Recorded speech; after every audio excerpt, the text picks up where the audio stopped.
فروری کے مہینے میں بسنت کا میلہ سجایا جاتا ہے. کچھ علاقوں میں اس کو جشن بہارا کا نام دے دیا گیا.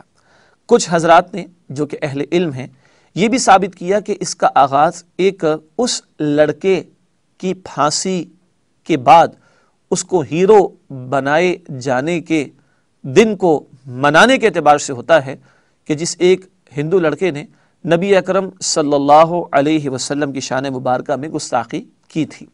اور پرانی بات ہے اور اس وقت کے پنجاب کے گورنر نے یعنی مراد پارٹیشن سے بھی بہت پہلے کی بات ہے اس لڑکے کو پھر سزائے موت دی. اس کے بعد اس ہندو لڑکے کی سیلیبریشنز منائی گئی اور اس کے نام پر میلہ ٹھیلا بھی شروع کر دیا گیا. یہ ایک رائے ہے تاریخی اعتبار سے. بہرحال اس پہ ڈیبیٹ کی جا سکتی ہے مگر اگر یہ تاریخی بات نہ بھی ہو تو جو کچھ آج بسنت کے نام پر ہو رہا ہے اسلام تو اس کی اجازت نہیں دیتا.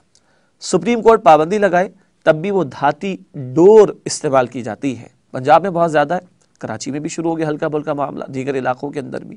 اور ان ڈوروں سے جو کہ دھات کی بنی ہوتی ہیں معصوم بچوں کی جانیں چلی جاتی, بڑوں کی جانیں چلی جاتی. موٹر سائیکل پہ جا رہے لگی اور کٹ, اس کی گردن کٹ گئی. استغفر اللہ.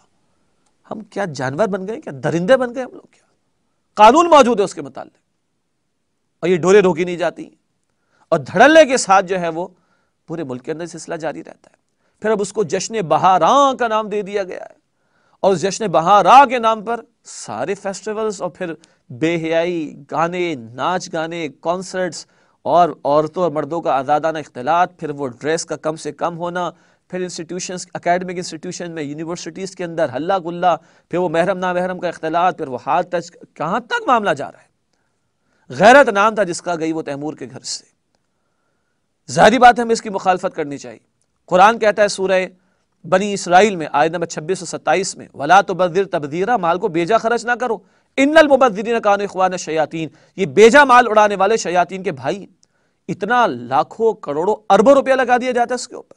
محلات میں ہونے والی بسنت کی محفلیں الگ ہیں جہاں شراب نوشی بھی کی جاتی ہے, رقص و سرور کی محفلیں بھی سجائی جاتی ہیں.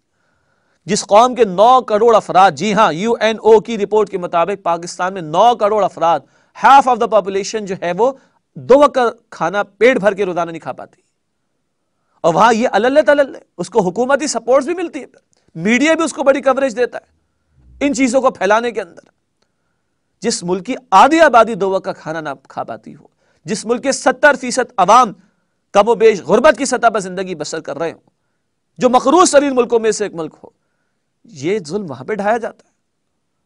لاکھوں کروڑوں اربوں روپیہ اس کے اوپر چینلز کی بھرمار, اس پر حکومتی ادارے, پرائیویٹ انسٹیٹیوشنز, پھر بے حیائی, فحاشی, اریانی. کیا ہو گیا ہم لوگوں کا؟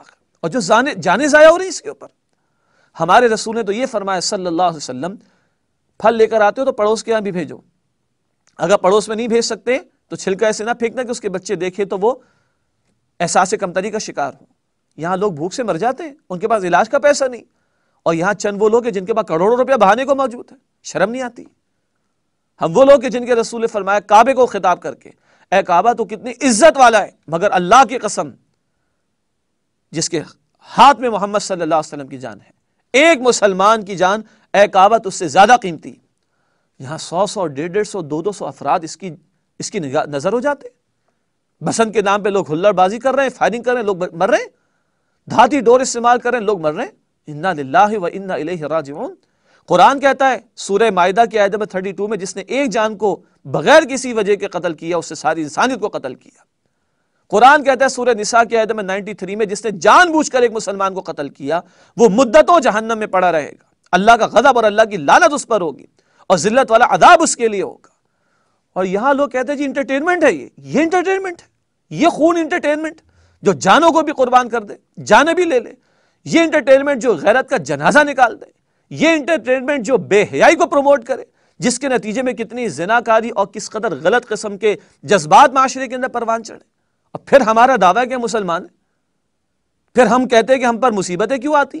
ہمارے CNG کا مسئلہ, ہمارے پیٹرول کا مسئلہ, ہمارے پانی کا مسئلہ, ہمارے بجلی کا مسئلہ, ہمارے ظالم حکمرانوں کا مسئلہ, یہ نتیجہ ہمارے اپنے ہاتھوں کے ہیں.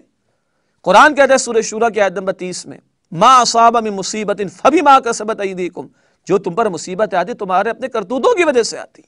ہم تو خود اپنے ہاتھوں سے اپنے لیے یہ سارے معاملات کر رہے ہیں, خود اپنے ہاتھوں سے جرائم کر کے اللہ کے عذاب کو دعوت دے رہے ہیں. قرآن کہتا ہے کہ جو لوگ سورہ نور کی آیت نمبر 19 میں جو لوگ اہل ایمان کے درمیان بے حیائی کو پھیلاتے ہیں ان کے لیے دنیا اور آخرت میں دردناک عذاب ہوگا. دیکھ لیں کس کس کا ہاتھ اس کے اندر ہے.